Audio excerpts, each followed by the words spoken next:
Donc, dans ce travail, on va s'intéresser à la notion de topologie et son interaction avec la continuité d'une fonction définie sur deux ensembles, disons E et F quelconque.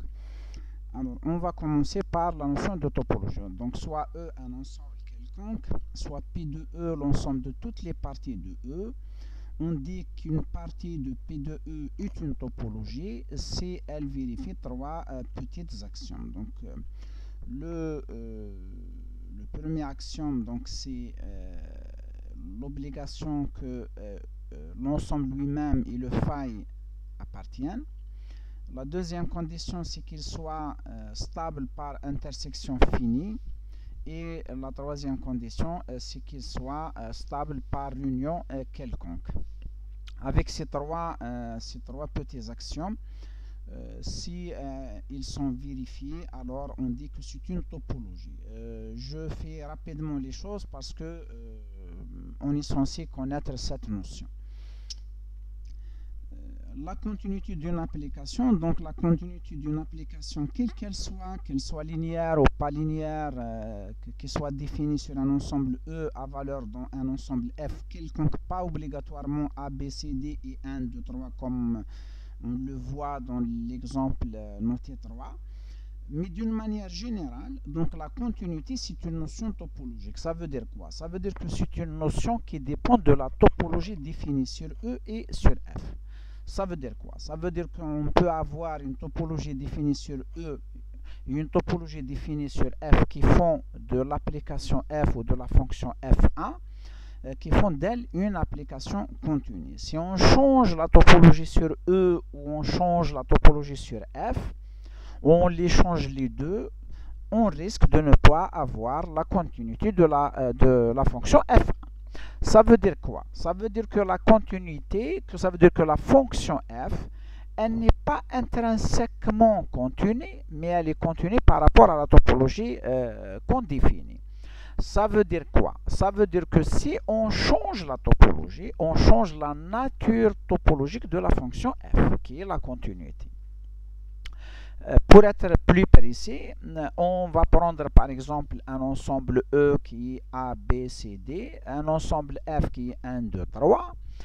On définit sur l'ensemble F une topologie, elle est entre ces deux accolades, ça veut dire l'ensemble phi, l'ensemble F lui-même et le singleton A. On vérifie facilement que c'est une topologie du moment que phi, F appartiennent à cette partie. On vérifie que l'intersection, donc phi avec avec 1 et f avec 1 et 1 avec, bon, c'est une intersection stable, ça veut dire qu'à chaque fois le résultat il est dans l'ensemble en question. On vérifie que les réunions quelconques là, il s'agit de réunions finies parce que le cardinal de l'ensemble des parties est fini. Et c'est encore stable. Ça veut dire que phi f et 1, c'est une topologie définie sur l'ensemble f 1, 2, 3. Quelle est la topologie? Est-ce qu'on peut avoir une topologie sur f la moins fine? Ça veut dire que c'est la plus petite en termes d'ouvert. Et par la même occasion, les éléments d'une topologie sont appelés ouverts et leur complémentaire est appelé fermé.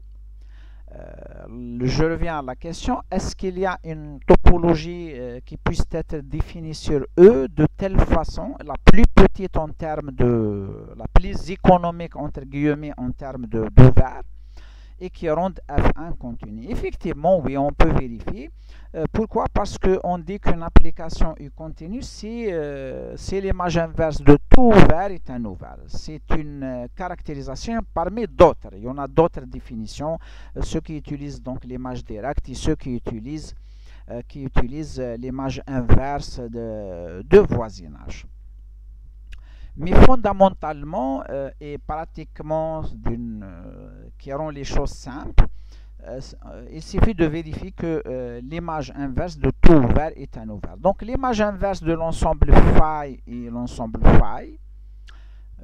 L'image inverse de l'ensemble 1, 2, 3 c'est A, B, C, D, donc c'est E. Donc il va faire obligatoirement partie de l'ensemble candidat à être une topologie.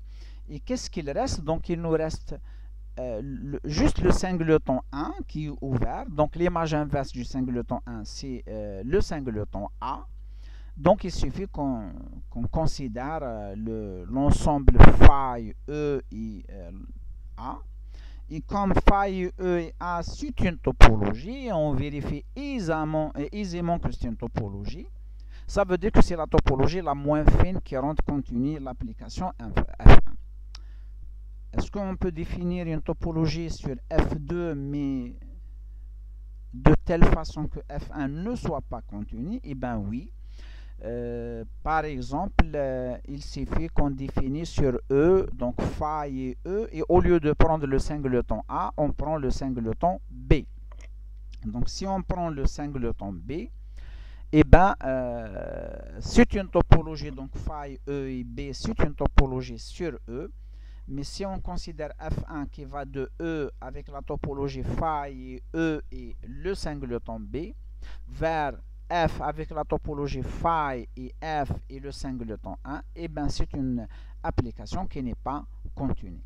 D'une manière générale, qu'est-ce qu'on peut dire? D'une manière générale, on peut dire la chose suivante. Si on a un espace métrique ou si on a un espace normé, eh bien on a une topologie. Si on a une topologie d'une manière générale, est-ce qu'on a un espace métrique ou est-ce qu'on a une métrique, est-ce qu'on a une norme? Ça dépend, mais généralement on peut le faire. Il y a des exceptions, il y a des topologies qui ne sont pas métrisables. Ça veut dire qu'on ne peut pas définir les ouverts par une métrique.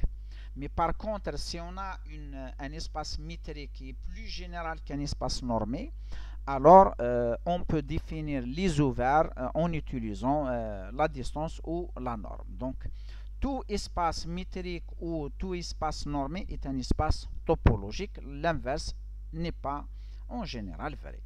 On a des exceptions, quelques petites exceptions. Donc, connaître la notion de la continuité d'une manière topologique générale est une chose très importante, parce que connaître juste la continuité avec cette histoire de norme qui ressemble à la valeur absolue, c'est une notion qui, j'allais dire, c'est une notion qui est très restreinte. Pour un mathématicien, il va de soi qu'ils connaissent la continuité d'une manière générale. Ce que je viens de donner, c'est juste un petit aperçu et je vais faire suivre ça par d'autres exemples. Sur ce, je vous dis merci et à la prochaine.